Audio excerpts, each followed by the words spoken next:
the king of a third world country runs around in a bulletproof catsuit. Why don't you ask him yourself? Because he's right outside. Bingo. My king. Stop it. The Black Panther lives.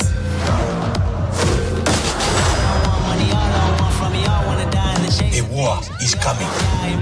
That's damn calm. Watch me do my. I hope you're ready, bro. Cause I'm just getting started. Let's have some fun.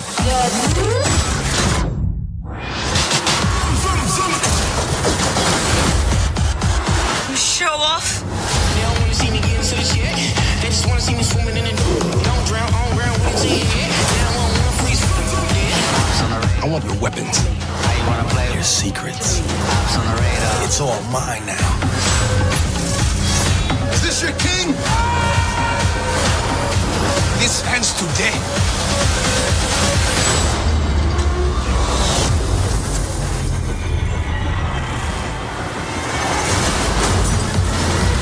Face guard, face your face, more defeat. I know it hurts. Get tickets now.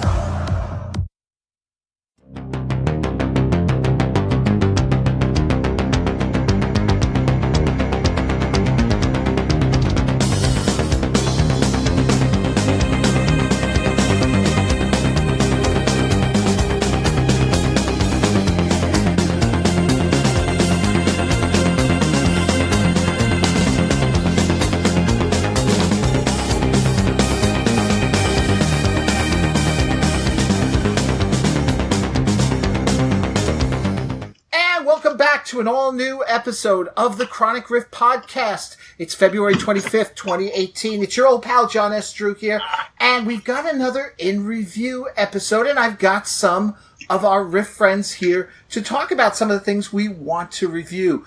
On the left hand of your screen, this is going to be like the Brady Bunch now, because this is the first time I think we've got... No, we did it a couple of weeks ago. On the left hand of your screen, yeah, there you go, so look around. That's Mike Fichera. Longtime friend here of the Rift, going all the way back to the public access days. Hey, Mike. Hello. And then above me, it's Denise Lhamon from the weekly Podioplex. Hey, Denise. Hi.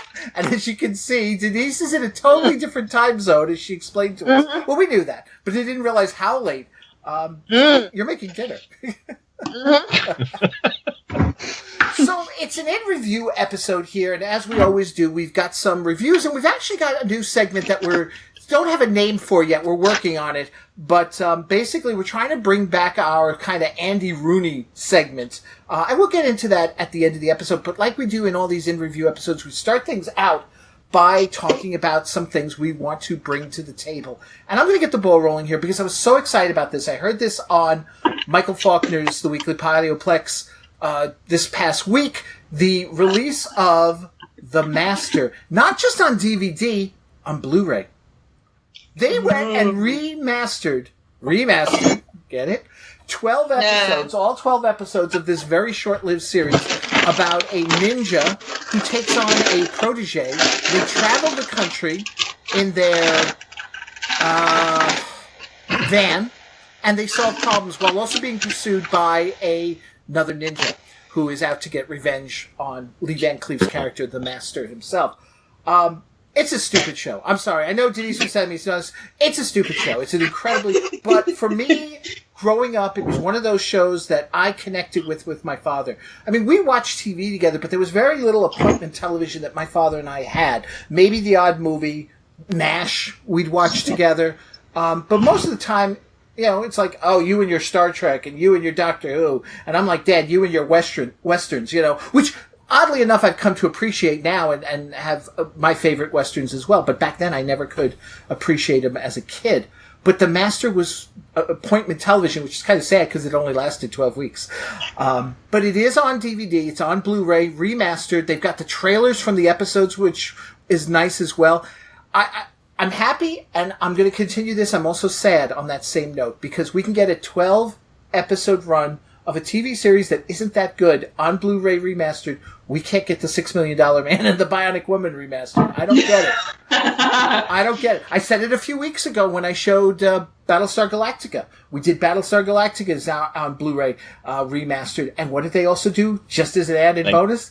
Galactica 1980. It's like, why? But we can't get $6 Million Man. And Universal Pictures, Universal Studios, you need to fix this. This is ridiculous. You know why, John? What? John, you know why? It's because the universe doesn't like you. That's why. I think that's what it is. I think that's what it is. But anyway, I'll put the links up there. They're already up there because Mike mentioned them on the weekly Podioplex. They're in our Amazon store. If you want to get a copy, I will say it's not cheap. It was running about $35 for the set. But to me, that was $35 well spent for my memories with my father. You know? So, Mike, what do you bring to the table here? I'd like to babble a little bit about a topic that's near and dear to my heart, which is comic book movies, which will be a topic du jour later this broadcast. But I've been hearing over and over in various different forums and from folks like Steven Spielberg, I think last year made some comment that, you know, he was seeing the demise of superhero movies coming, that we are maxing out on it. And I was at the dinner table yesterday talking about kind of the history of the Marvel Studios evolution and how it became, how it manifested after the bankruptcy was a problem with Marvel, and they started selling out the rights, and all these different studios started picking up on it around 2000 with X-Men, and then the Tobey Maguire Spider-Man, and now things kind of rolled from there. And I kind of realized, like, it's been 18 years of this golden age, what I feel, of the superhero movie. Maybe starting with X-Men and Spider-Man being the, kind of those first pioneers into this new age. And this has been a long time. And quite frankly, I'm not sick of it. I'm waiting for more. And, you know, I don't want to see any end of this coming. I'm not tired of it. I just want the next chapter, the next episode. But at the same time, I think the studios are challenged with what do we do next? There's a tendency, I think, to pack too much into a single story. Mm-hmm. You get the Amazing Spider-Man 1, and then 2, and then 3 became this glut of too many villains. And I think Amazing Spider-Man kind of suffered the same thing with 1 was fine, and then 2 was too much. You know, it was just too much going on, too many villains, and just packing it all in because more is supposed to be better. So the big threat right now is Avengers is coming up with every single human being in the universe who had anything to do with Marvel movies is being pushed in here. And on one hand, I'm excited. I mean, it's awesome. You're going to see everybody together in one big. But at the same time, I know it's going to have to cause a sacrifice in any kind of sense of characterization and development of individual storylines. They're going to have to pick a few favorites and run with that. And the other guys will be in the background. I mean, whatever. That's, of course. You only got 2 hours, and you're pushing it if you go for 2.5, 3. Right. So my point is, where do we go from here? I don't think bigger is always better. I think scaling back to an episodic James Bond kind of feel, I think, works well. Okay. There you go. Like Ant-Man didn't have to be huge. Didn't have to have an epic war. It was a good story. It was fun. And I left there. I was like, yeah, that was great. You know, I like that. I would like to see more Spider-Man movies where it's episodic. The opening scene of Amazing Spider-Man 2 with the Rhino was my favorite. That was straight from a comic book. I'd like to see more like that. The movie starts off with some minor villain. You get a little funny stuff going on. Then you get the main villain. It's over. Maybe if this is going to keep going, you're going to have that serial mentality and not the Lord of the Rings epic, battle with everybody coming together every single time because you'll tire of it. So that's my thought. I want this to keep going. I want to see more interesting stories, more good stories, character-focused stories. But it doesn't have to be as huge as Infinity War is going to be. Let it simmer down after that. So that's my thoughts. There you go. There you go. I was going to say, it's funny you bring that up because I'm thinking about how in the last couple of years, considering how every time now a Marvel trailer drops, it's like big news at my school. The kids will literally be like, they're not supposed to have their phones out, but then they got, Mr. Drew, the Ant-Man trailer dropped or something. I mean, well, they didn't get that except, but like when Spider-Man, when Homecoming dropped, oh my God, they were just, they wouldn't settle down until I was like, all right, fine, turn on the screen. Here we go, 3 minutes. We're watching. Then we promise we get back to work, right? Of course, wow. they had to talk about all the elements that they saw there and stuff like that. But what I enjoy also is that with my media classes, I do a little bit, I get to work that in there as well. I get to talk a little bit about how our heroes and the evolution of it and such. And I show them a little Batman, I show them a little Hulk, and they're looking at it going, oh my God. Or then I get to the Japanese Spider-Man, Oh, wow. Wow. Yeah. That really Fighting Machine DP7, that one? Yes! Wow. Yeah. I know. It's funny. Yeah. But, I agree with you. And later on, our new critic here, Ken Holtzhouser, is going to have a few more words to say about that, and he brings in everything. He just brings in the whole superhero thing as a genre, and we'll talk about that as well later on. Let's take a quick break, and when we come back, let's start talking about the reviews. We're going to be primarily focused on Black Panther for this, I would imagine, for the rest of the episode. So stay tuned, folks, for that.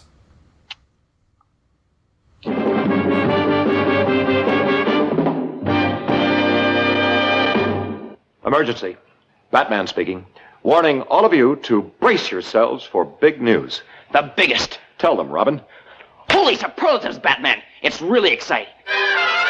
Greetings, citizens. Join me, your old bat chum, John S. Drew, on my journey to discover what it is I love about the classic 1966 Batman television series on the Batcave Podcast.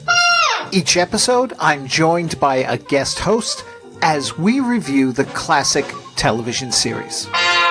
There's a new episode every 2 weeks. Same bat time, same bat channel on iTunes, Stitcher Radio, or at the BatcavePodcast.com. Holy memoranda, folks. Make a note not to miss it. Good thinking, Robin. I drink out of Spidey's head. You drink out of Spidey's head. Thank you, love. I've got my Batman mug here now, thanks to my wife, she's running out the door. Don't go away. I've got a giant. I got a beer stein. I didn't. Oh, water. I'll tell her later because I know she's not listening right now. But I'll tell her later. I'm like, if you just waited maybe 2 more minutes, I would have come up and got the coffee myself. No. Yeah. Thanks to the Alabama National Guard, I have a ridiculously large cup. Wow. Yeah. That is huge. Now, do you ever Thanks for good beer drinking. I was going to say, do you drink anything other than water out of that? I mean, she's drinking water right now, folks, so. Yeah, no, beer. Okay. Yeah, beer goes really well with this. All right, so now we move on to our in-review segment here, and we're going to get started. Dan Persons is back from Hour of the Wolf, WBAI, and he offers his thoughts on the latest release from Marvel, The Black Panther. I'm Dan Persons, movie reviewer for Hour of the Wolf. So let's not make any bones about this. Black Panther, the latest installment in the Marvel Cinematic Universe, or MCU as we like to call it, is a really good film. Packed with action, amazing visuals, production designer Hannah Beachler weaves naturalistic African culture into her sets, lining an airship interior with wooden textures and tracing the details of a high-tech laboratory with colorful tapestry designs, and marked notably by strong performances from a largely black cast, led by a graceful, charismatic performance by Chadwick Boseman as T'Challa, the newly crowned king of the futuristic kingdom of Wakanda, and just incidentally, the titular Black Panther. There's a little weirdness in how the spirituality ingrained in this particular corner of the universe reconciles with the rest of the MCU. We've already discovered that the gods of Norse mythology are real entities. Now, in this film, several characters visit a spirit plane for conversations with their ancestors, and while the film plays cagey in saying whether this is an actual place one can go to, or just a character's hallucination, there are intimations that, yeah, We're supposed to accept this as real. But aside from the impending confusion with that, and somebody is going to have to come up with a unified spirituality theory for the MCU if it hasn't been done already, Black Panther can take its place at the side of the best of Disney's Marvel movies. Which is kind of a problem. Just on the level of the entire franchise, as impressive as Black Panther is, we are getting used to this level of quality from an MCU film. Things that should amaze, from ceremonial battles set in a stunningly CG-realized cliffside amphitheater to full-on warfare with martial arts, aerial combat with futuristic aircraft, rampaging armored rhinos, and 2 Black Panthers battling it out for control of the kingdom, just get slotted into the stuff we expect from big Marvel films. That would be problem enough. But this isn't just any Marvel movie. This is the long-awaited Black Panther. One would hope, given the state of our nation as it stands, and the fact that this was directed by Ryan Coogler, whose previous credits include Fruitvale Station and Creed, that the opportunity would have been taken to bring a deeper social relevance to the proceedings. Coogler does drop hints around the edges, mostly through the voice of T'Challa's rival for the throne, Killmonger, played by Michael B. Jordan. And I wouldn't be surprised to hear that the director had to fight like hell to get what little is implied into the film. But what little is raised is also quickly shunted aside, and it may as well be Thor and Loki fighting for mythical primacy as 2 men whose fictional conflict might have compelling relevance in the real world. Frankly, X-Men has done more to address issues of equality and how it should be attained than Black Panther dares. On the one hand, I can understand the reluctance. There's always a risk in hitching superheroes too tightly to the problems of the real world, where there isn't a Wakandan technological paradise to solve all or many of our woes. The irony is that a major theme in Black Panther is whether one should engage with the world at the risk of corruption or hide from it and maintain integrity, with, spoiler alert, T'Challa within the film finally deciding on the former, while the suits at Disney have clearly decided for the movie, ooh, maybe not this time. Just be happy we're doing Black Panther at all, okay? But Black Panther is now a mammoth hit, and hopefully, with Wonder Woman, we can finally put to rest the notion that the protagonists of tentpole superhero blockbusters have to be white and male. Maybe that will embolden Disney to be a bit more daring in their messaging in the inevitable sequel. That's a big if. As the delay in getting the Black Panther character to the screen has proven, it takes a lot of effort to get the lumbering corporate behemoth to change direction. But I'm not looking for a manifesto here. These are supposed to be fun films, after all. A point that's apparently lost on Zack Snyder over that other cinematic universe. I just would like something that would make this specific franchise more than just a really swell time in the MCU. At this point, this is a universe that needs that kind of jolt. For Hour of the Wolf, I'm Dan Persons. #ITMFA. There it is. All right. So, folks, before we get started here, just wanted to welcome our own Ken Holtzhouser, who's here, as well as Dennis McCarthy, joined us live on the Chronic Rift feed. If you're watching, click on the join button. So this way you can also be part of the chat as we're getting a discussion here going, talking about the Black Panther movie. I saw it Thursday, Friday? I forget which day it was. Now, Sue and I went and saw it. But Denise, when I sent you this review, you were, let's see, to use a Batman word, vociferous in your response. I'm always vociferous. What got you? Okay, so anybody who knows me or who listens to the weekly Podioplex, sometimes I'll find something within the news feed that I find that day that's just like, oh my God, if anybody remembers the James Cameron fiasco.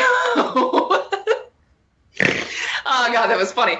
Anyway, you'll know that my responses are a little bit out there and vociferous.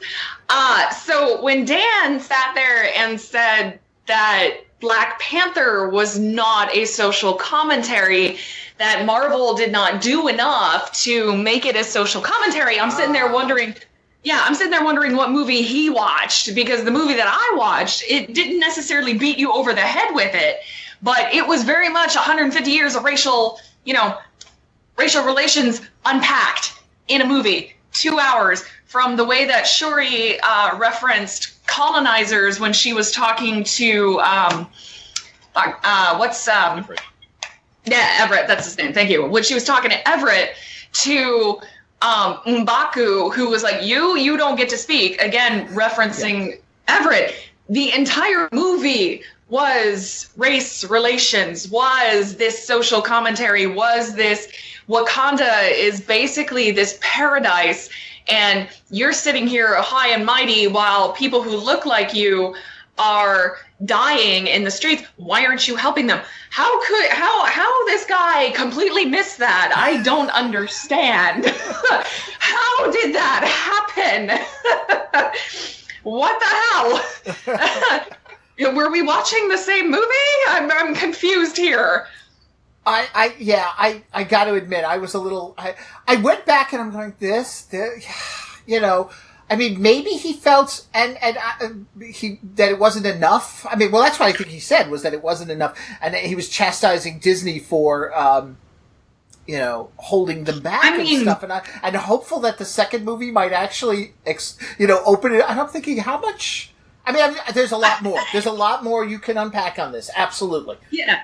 But I mean, and I get that. I understand that. And granted, this movie was not made for people like me and you. It wasn't made for us, right. Which is great. It was awesome. I need more movies like that in my life because, given the fact that I'm a woman, there's different levels that I've seen myself represented on screen. But for the majority of my life, I've seen myself represented on screen in one form, fashion, or another. Right. This movie, I didn't get myself represented on screen, and that's perfectly fine. But for this guy to sit there and say, what? I don't know if you'd say you didn't get represented on screen, because one of the things my wife's big takeaway from it was, and frankly, she talked more about it than she did in Wonder Woman, was she loved that, the Dora Milaje? Oh my God. She was like, my God, that to her, that meant more than just a race of women on an island by themselves being warriors. Yeah, no, I totally agree with your wife. No, I sat there and I watched the Dora Milaje and I'm like, I want to be them. I want to be them. I don't care. They are my heroes. I mean, that was my favorite part of the whole damn movie. I was in love with the Dora Milaje. I'm like, hey, we need more of this for women. This is a movie that needs to be made for us. Mm-hmm. But in terms of me as a white girl represented on screen, I didn't get that. I didn't get that. And that's fine. I'm fine with that. But this guy sitting there and saying it didn't push the envelope far enough. If anything, Marvel sat there and said, you know what, Ryan Coogler, you go straight ahead, buddy, and you do what you want, and we will support you, and you tell the story that needs to be told. And he did. And I mean, of course, you're gonna draw a line, but if anybody has watched Altered Carbon recently, that line is getting thinner and thinner, my friends. It's getting very thin as far as what social issues people are willing, or television shows are willing to bring to the forefront and say, hey, this is a thing that's happening and you need to talk about it. Yeah. Mike, what are your thoughts? Yeah, I agree. I thought that Disney and Marvel kind of walked that line. They brought up issues, I thought, very deftly in this movie without withholding the entertainment value. All right, I think people are afraid of the word preachy, and it wasn't. And there was no moment or issue where they had to explain why we have women warriors in the as his main guard. It's just life. That's just culture. That's the way it is. And there was no explanation needed. And I thought that was brilliant. It was smooth. It was I thought it was well played script that way, where you can say things without beating you over the head with it. So I thought it was a very well made movie.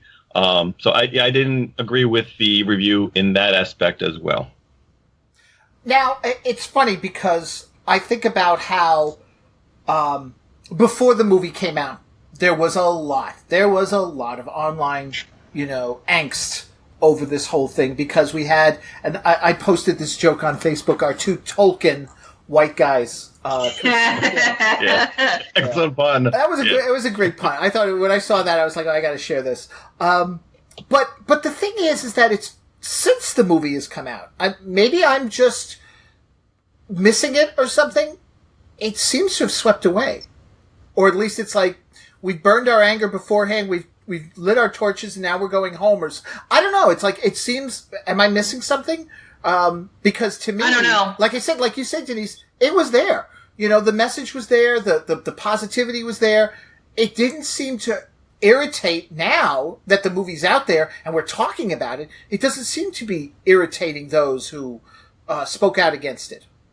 Or maybe I'm sure it's something else to dislike.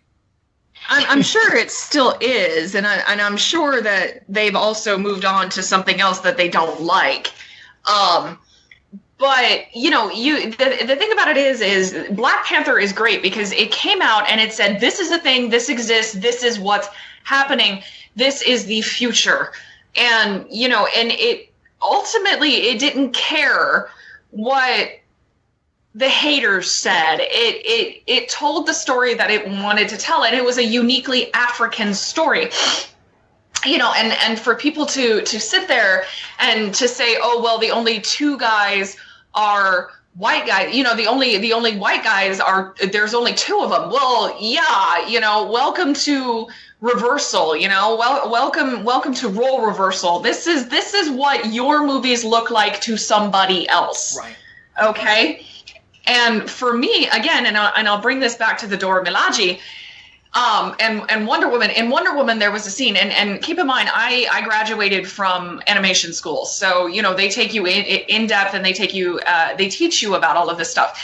There was a scene in Wonder Woman where Diana had put on the armor, and she put her foot up on the rock, and Steve Trevor is like frantically trying to figure out what the hell, how am I going to get home? And he looks up, and my mind instantly went to, okay, they're going to go up her leg, and they're going to do the male gaze. That's what's going to happen. I know this. That's what's going to happen. It didn't. The camera was zoomed in on her leg. Boom, zooms out. There's Wonder Woman. I was like, oh my dear Jesus! I burst into tears in the theater. Right. With the Dora Milaje, I watched that movie slackjawed. I mean, I had my buddy Timmy watching the movie with me. And I watched it slackjawed with the Dora Milaje because for me, watching them was like, you have these women who are strong, who have their own characteristics, who have their own fulfilled lives. You don't have the, Lupita Nyong'o. She wasn't a caricature. She wasn't a stereotype. She wasn't Black Widow in the Avengers movie. Jesus. I have an issue with you, Sunshine. Anyway, these were women, these were fully realized women, and it was just like, it took Black Panther for us to get that. What the hell? You know what's funny? I think these barriers that we've always held back from making a black person be the lead superhero. These things that people were maybe afraid to do. Oh, we can't do that. The American audience would never go for that. Worldwide audience wouldn't go for it. So they did it, and they pushed past it. And you know what? It's like, it's okay. Like there was not this huge. I did not hear any huge negative reaction. It kind of reminded me of when Obama became president. We can't have a black president. We can't. We did it, and the world didn't burn. There were not riots. There were not assassinations. I mean, it's like, okay, we did it. We're fine. Everything is okay. Yeah. So we're okay. I think the same thing just happened here. Like, all these barriers just got crossed and we're okay. And like you were saying, John, maybe like there's this ease now. It's like, oh, we just we ran past the finish line and okay. There's no rock thing, so we can do this. This is a thing. We can do it. Well, that's the thing. This is a thing. Now, this is going to be the next because I know there's already talk of Black Panther 2 because first of all, there should be dollars. Well, there should be, but what's Disney looking at? Not because we're great outspoken people for civil rights or any sort of movement or message or anything. It's dollar signs. They saw. Oh yeah, sure. Signs. Because one of the things like in my media class we've talked about is how black film, has always gotten short shrifted because You can't have a totally black cast. No one's going to go see such a movie. Now, granted, we have seen movies that have proven that wrong, but they've never done the kind of blockbuster money that Black Panther has. Now, the question becomes, though, how much of that, and I'm going to put it out there, might be, how much of that is because it's a hero movie, a superhero movie, and how much of that is because we had an all-black cast? Do you see what I'm getting at? It's just, like, I think of The Butler. I think of, God, what is that wonderful movie? I can't think of it now, about the astronauts, the lady astronauts from NASA. Oh, Something Figures. Hidden Figures. Hidden Figures. I loved that movie. That movie was fantastic. And, Oscar nominated and all that kind of stuff, but it never reached, I don't think, the kind of money that, say you did something similar with a white cast, like The Right Stuff, did. I think a lot of it has to do with superheroes. I think a lot of it does. Because we're in the culture now, and especially with the younger culture, we're in that culture now where superheroes are the big thing. And superheroes, and unlike What's-His-Face, these comic book movies are so super prescient right now. And they're relatable because they are social commentary like comic books. And we're not going to talk about Captain America becoming a Nazi because I have not forgiven Marvel for that. Yes, he's become a Nazi before, but I still have not forgiven Marvel for this. Or neither have I forgiven them for canceling their POCs and the best of like Roxanne Gays and stuff, the best of the POC comics and the lesser known hero comics. Haven't forgiven them. Not the point. Comics have always been a social commentary, always. From the time that Hitler got punched out from Captain America to the time that Black Panther himself punched out the Ku Klux Klan. Right. We have had a social commentary via comic books. These movies are another channel for that. They are that channel for social commentary and social change. If it's not going to come from my generation or even the older generation, it's gonna come from the newer generation watching these comic book movies, watching their heroes in real life, watching them do the things that, I grew up hearing about. I grew up, knowing that we should do. That's what these movies are for. And finally, a Marvel movie got the right balance of pathos and bathos in a movie. They finally got it right. They haven't gotten it right. Now they did. Now they have the right type of movie to propel that social message forward. And whether it be, whether you want to call it social justice warrior or not, that's a comic book for you. Right. That's what comic books do. They put a face on social issues. I never forgave Marvel for canceling the New Universe line. Right? Just saying. I never forgave them for canceling Roxanne Gay's comic book. But why? Why? Because you suck. That's why. All right, well, let's take a moment, though, and talk about the movie itself. Because here's the thing, and this is going to sound strange. I love Iron Man. I'm one of... I don't know why. Among people I've spoken with, they prefer the later Captain America movies to the first one. I always thought the first one was charming. But I actually find that when it comes to the Marvel Universe movies, I actually enjoy more Guardians of the Galaxy, Ant-Man, shit. Sorry, Doctor hold Strange. on. What's up? What happened? She's off. All right, let me finish that comment there, that thought. Basically, and dare I say it, your second stringer. Okay. I prefer... I gotta go, guys. You gotta go. All right. I gotta go. I'm so sorry. I want to keep talking, but I've got a battle to go to. Okay. All Take right. care, Denise. Sorry, guys. Bye-bye. Bye. Bye. So long. Your second stringers, your characters that haven't always held a book line themselves. I prefer their movies. I prefer Guardians of the Galaxy, Doctor Strange, Ant-Man, and Black Panther. I think those movies are better. They hold up. I mean, part of it may also be because I'm not going into them with as many preconceived notions as I would, so that when the movie doesn't live up to that expectation, I'm suddenly like, well, that didn't happen in Iron Man 275, True. But I really, I would put this movie, oh dear, let me do that. I forgot about that. Denise left it. I've still got her title up. I would put this movie up there, social message aside, as one of the best movies. And then the social message really brings it home.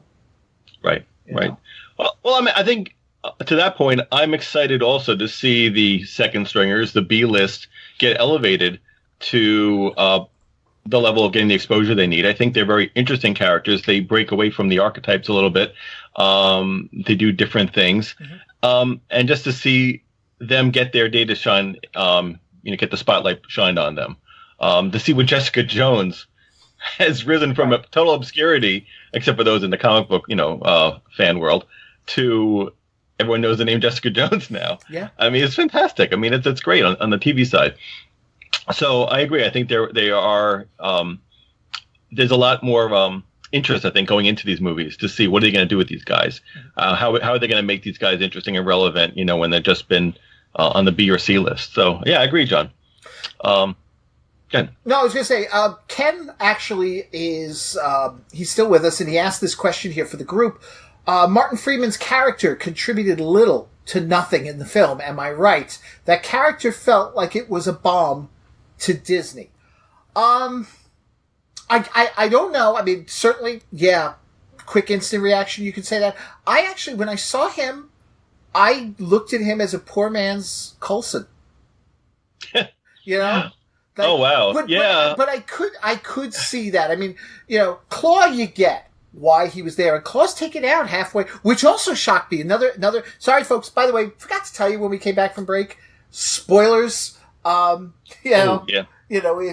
you haven't seen this movie, stop right now. Sorry you heard that little bit, but spoilers. I was actually thrown by the fact that Claw was. I knew Killmonger was in it, but I didn't think Killmonger was the main baddie. I thought Claw was going to be it. I really thought, and it's like, no, we're taking him out, and in comes Killmonger. This whole thing was a setup by him in order to get into Wakanda, which I thought that was brilliant. I loved it. Right. Yeah. I was watching the movie going, what is Everett Ross's role in this? I was thinking the same thing in Civil War. Like, all right, you got a major actor, a very popular actor, for a role that looks really small. Okay, I guess he's going to really be important in Black Panther.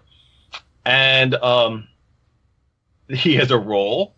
That role is, I don't want to call him a plot device, but I mean, he is the guy representing America and all our role in the world, and our, good or bad, the arrogance, getting humbled by being in Wakanda. Right. So he had that purpose, and lest he be looked down too much upon, they gave him some cool things to do with, flying the ship and be a hero too. So, they didn't want to make him too much of a loser. Mm-hmm. But he wasn't Coulson either. He was definitely a poor man's Coulson.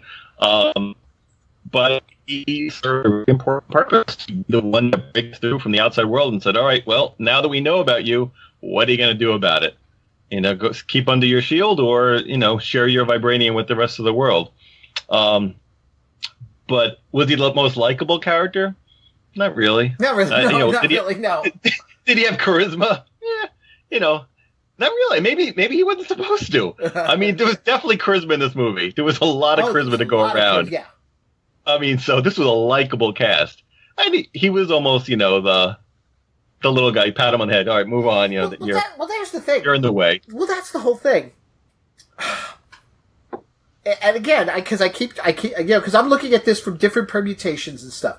What if a black actor had played a similar character? Maybe not even an agent, but maybe just someone in what if you had that cute, kind of doting, but he gets his moment to shine and we all go hooray, but he was black. Would that have been received well? No, I don't think so. But then you think about it, but it's like, oh, so now we're going to show the white guy as being the doting, I don't know.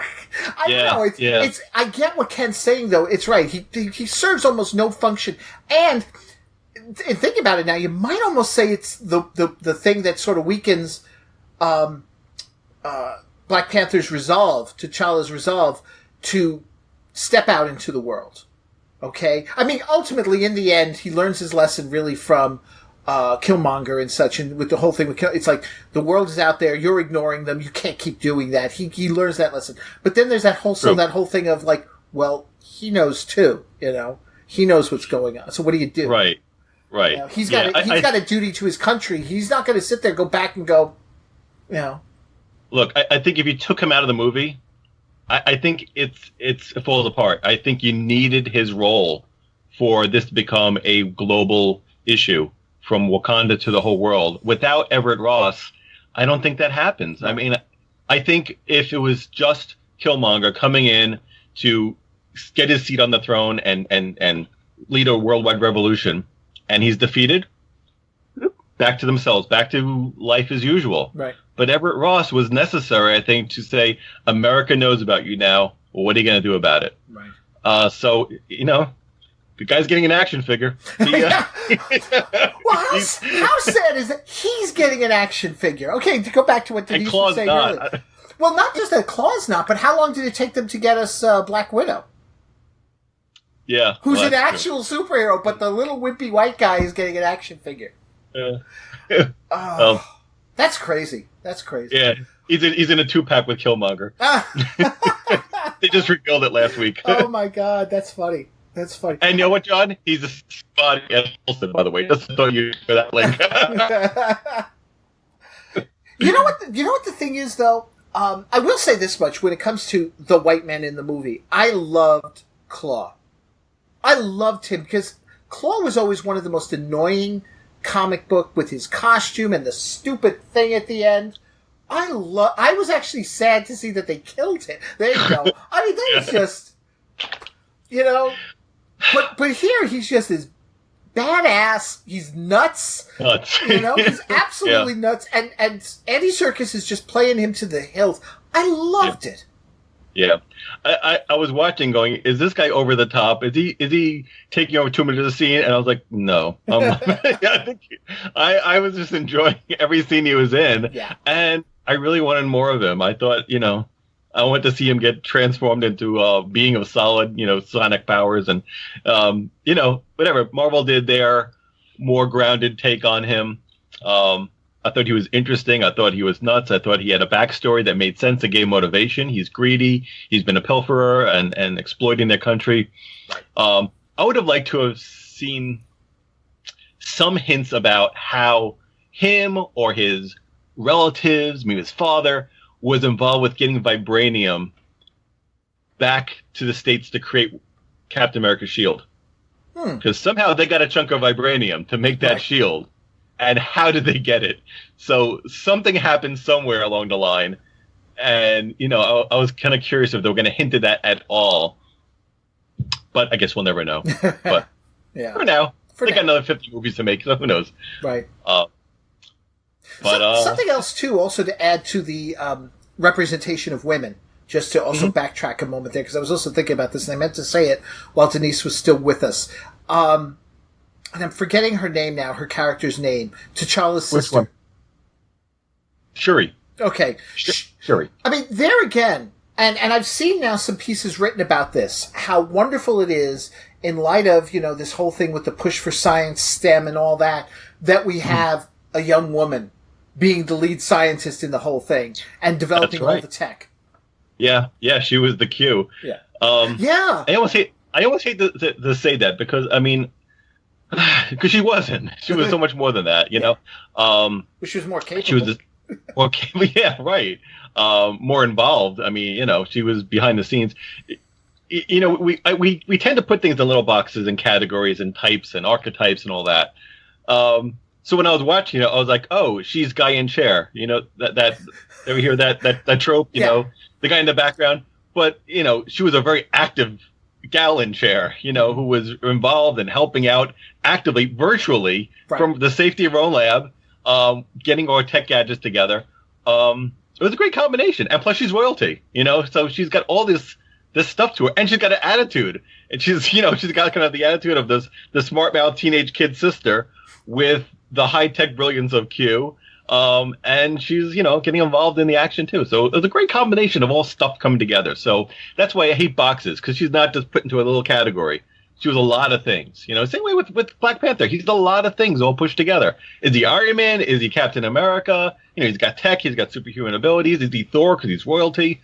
He's all these things mixed together, and he's his own guy with his own personality. So, yeah, I thought that was brilliant. Yeah, no, I agree. So I say, to put a capper on this, it certainly is one of the better of the Marvel movies. Would you agree? I agree. Yeah. Oh, absolutely. Yeah. Definitely on the top there, yeah. Yeah. And getting us now looking forward to just to see him in the Avengers movie. That's right. That's right. So go ahead, I'm sorry. A question for you. I was curious. I mean, as far as the Marvel movies go, they always seem to have their signature humor to it. This one was a little bit low on the humor side. Did you notice that? Did you miss it? I mean, it had a different feel to it. Well, you say signature humor, okay? And to me, there are different movies. Like, I would say the last two Captain America movies really didn't have much in the way of humor to it. Yeah, that's true. And then there are some that go over the top. I was a little put off by the last Ragnarok movie that I felt, came across more like Guardians of the Galaxy. It was. It was. I enjoyed it more than I thought I would. But. No, I enjoyed it too more than I thought I would, and it certainly made up for what I thought was a rather depressing number 2. I thought the second, because the second movie is the weakest of the 3 Thor movies. But no, yeah. I think it had a fair amount. I wouldn't say no, it wasn't as slap my laugh out loud type stuff, but it certainly had enough humor. And again, coming back to what I said, I'm surprised though because some of the humor was at the expense of the little white guy, and I wonder where were the I don't know what the haters, who were like, see, this is what we're talking about. Give them a camera and they're going to make fun of us, kind of thing. Yeah. It's just, no, I thought it was a good enough mix considering what was going on, because anything a little more than that would have just turned it into something silly, I think. Yeah. I think it was well written, well directed, well acted. I mean, just everything fired. There wasn't a moment. And sadly, here's the thing. This is the first time ever in I shouldn't say ever, but in ages, I had to go to the bathroom. And I sat there and kept saying, no, I'm going to wait. Because there are times I'll be like, okay, this is a good slow moment. I'll go. Even the slow moments when they were getting a little more into the dialogue and the character, I'm like, no. But my leg was going and Sue's sitting next to me. She's like, what's wrong? I'm like, I gotta go to the bathroom. She's like, go. I'm like, no, I'm not. Pause. Hit pause. I'm not hitting pause. I'm not going anywhere. We'll wait. Yeah. But I did. Sadly, I went when, it was the scene with, Forrest Whitaker and T'Challa there, and they're in the garden area there, and he kind of reveals what the father did. I walked out on that. I didn't realize it. I come back and my wife's like, "Oh my god, oh my god, you missed the exposition." Yeah. Oh, yeah. It was long. I mean, I thought it was a long movie, and it had periods where there was low on the action and a lot of the talking. They had a lot of backstory. They had a lot of the culture to explain. Right. So it was necessary. Exactly. And getting back to the humor part, I left the theater kind of talking with my kids and saying, it was a little light on the funnies, huh? And they were like, yeah. But I was thinking, it really wasn't appropriate to be, slapping your knee to the whole movie. This was, had a more serious tone to it. And, that was okay. I think Shuri gave her funnies and she gave her good lines. And without her, it just really wasn't necessary. Right. So, yeah. Well, let me run Ken's piece here where he gets into a little more, not only just about Black Panther and the Marvel Universe, but just maybe we're getting a little oversaturated with superhero, the genre, television, movies, what have you. And let's talk about that after this. Okay, sure. Today's episode, Black Panther versus the Bubble. The last 10 years or so have been a golden age for superheroes in popular entertainment. The dominance of the Marvel Cinematic Universe, coupled with the CW Network's line of DC Comics television properties, has brought a genre of entertainment to mass audiences that comics fans have experienced for decades. I grew up in the 70s, my childhood enriched by the four-color fantasies of comic books. There was a smattering of cartoons and TV series that adapted these adventures, but usually in a very cautious manner. You had to earn those 5 minutes of seeing the Hulk in action by sitting through 25 minutes of Bill Bixby getting slapped around by hillbillies or street toughs. Nowadays, it seems there's no character too obscure, no concept off limits for a mass audience. Themyscira, Wakanda, Asgard, Gorilla City, Earth 2, even the Legion of Superheroes is on the table, which does worry me a little. Since this new dominance of superhero cinema, I've been worried about when the bubble is going to burst, when the market saturation will finally numb the audience and comic book heroes will fade into memory like the Western heroes of old. Right now, Marvel produces roughly 3 movies a year. DC 1 to 2, 20th Century Fox usually has 2, Sony has 1. On television, the CW has 6 comic-related primetime shows. Fox has 1, ABC has 1 to 2, Netflix has 6 individual Marvel series, Freeform, Hulu, FX, Sci-Fi, they all have 1, and there's tons more in development. Do you see what I'm getting at?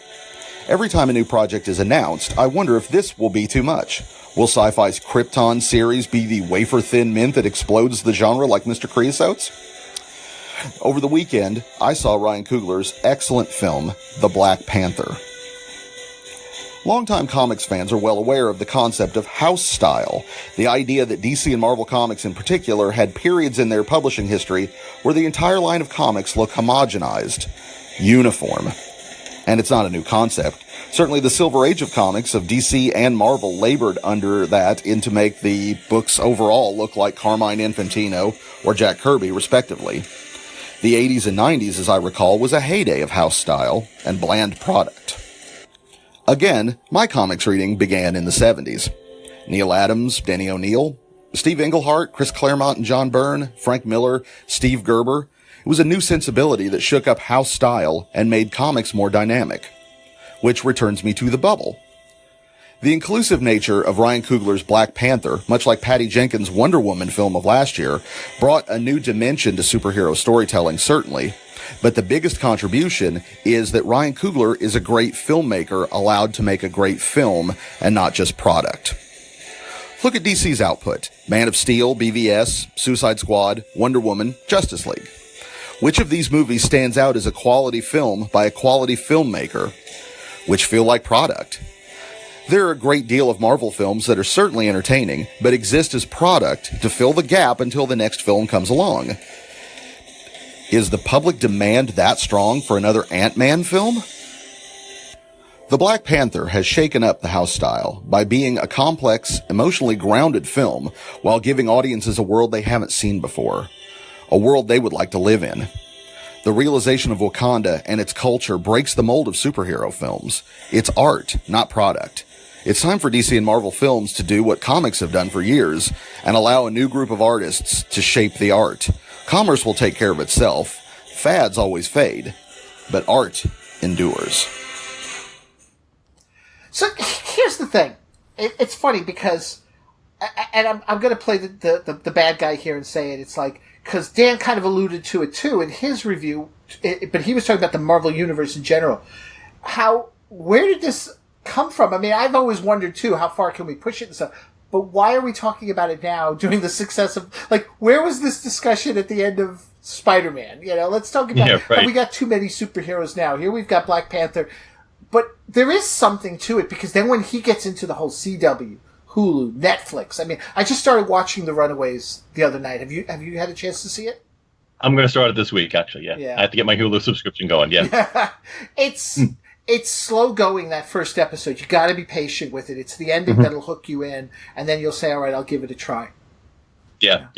But the guy got a whole setup to do, yeah. Yeah, but this whole thing of, like, are we at a saturation point? You got to remember, and I said this earlier on because I talked about it in my media class, you know, those were the days when we had, Japanese Spider-Man or Nicholas Hammond, God love him, but, you know, being maybe even, dare I say it, a better Peter Parker than a Spider-Man? Oh, Mike.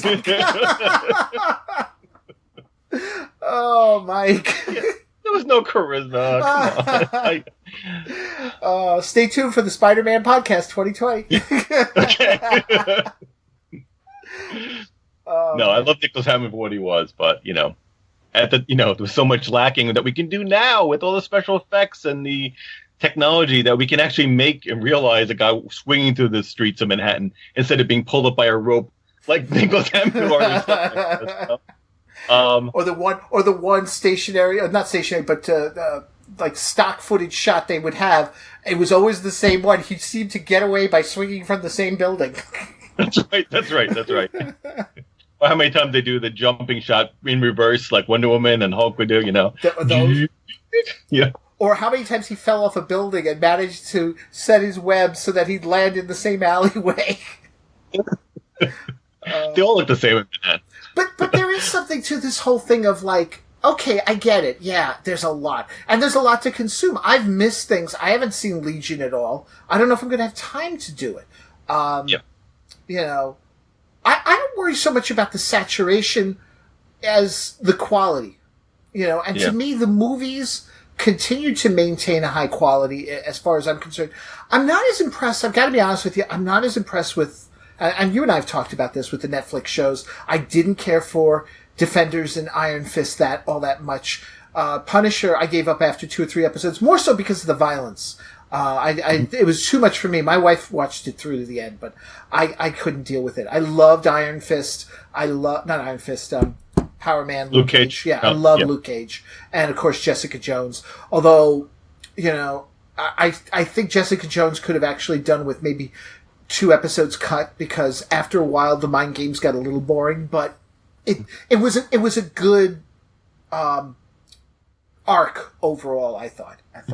Right. I just worry it's not a matter of the saturation, but just and he did say something to that effect, Ken, that it's like, you know, you kind of get a little repetitious after a while.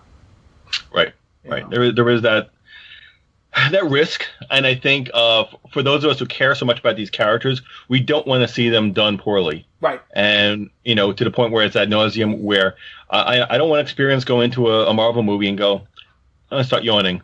and go, another one, another epic battle. I know that's the risk. So I think if we just take, maybe if there's a glut right now, if there's just too much, we just take all the DC movies and push them away and just leave them all. We're fine. Everything's good. Except Wonder Woman. I'm sorry. Okay. But, you know, I think as long as they're smart about it, and that's what I love what Kevin Feige is doing, is that he's so good at crafting the arc and the stories and the pacing. And like anything, well, really, the writing is so critical to everything to keep it interesting and fresh. They do have different genres within the superhero overarching genre. You know, I think that keeps it interesting. The heist movie, the political thriller, the sci-fi movie, the sword and sorcery fantasy, you know, they have them all within that umbrella. And I think that keeps it nice and interesting too. So just keep making good movies, and I won't be sick of them. That's my thought about it. I have a hard time keeping up. I think that's a little frustration too. Yeah. Like you just said, I'm not watching Legion of Superheroes. I'd like to. I was watching Arrow faithfully. I'm kind of falling back. I'm not catching up. Same thing with Gotham. This season, I'm just falling behind. I just haven't been able to keep up on it. I do watch Flash. I do watch Agents of S.H.I.E.L.D. But there's just so many things out there. I'm like, wow. There was a while I stopped watching TV. Yeah. You know, after all the Treks went away, and it was the early 2000s, and I didn't catch on to Doctor Who at the time, and regrettably, I was like, well, nothing's good on TV anymore. Doctor Who. Yeah. I should roll up the video of you back then making fun of the Daleks. Oh my God, that's right. I did say that. Oh, the little snub I was. I don't know what I was talking back then, and I know even less now. No. But yeah, there's just so much stuff out there that it's frustrating for the comics characters to want to watch everything, and there's just no time, you know. Mm-hmm.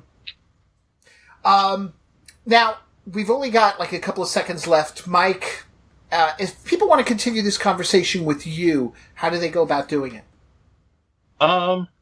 If they want to email you, stalk you, want to get the phone number? You can email me at spidermike@gmail.com. That's one way. Okay. I am on Facebook. I'll be on the Chronic Rift. If you post on there, I'll shout and tag my name. I can respond to you that way. All right. So, yeah. And, my latest stuff with Marvel has been the Cinematic Universe guidebooks, and we're still working on those. So look for those in your local comic shops. Plug. There you go. Good. Folks, thanks again for being here this week. Next week, we're going to be looking at the Oscar picks. I've got nobody lined up yet to be on the show, so it might be me with just a big billboard like Bill Murray used to do for an hour saying, yeah, I don't know this one, I don't know. Because I haven't seen a lot of the movies, so I'm going to try this week to watch a few, so this way I've got some sort of an opinion myself. But Mike and Denise, thank you for being here today. Appreciate it. You're welcome. Fun being here, John. All right, so until next week, folks, have a great week. We'll see you next Sunday. Take care. Bye-bye.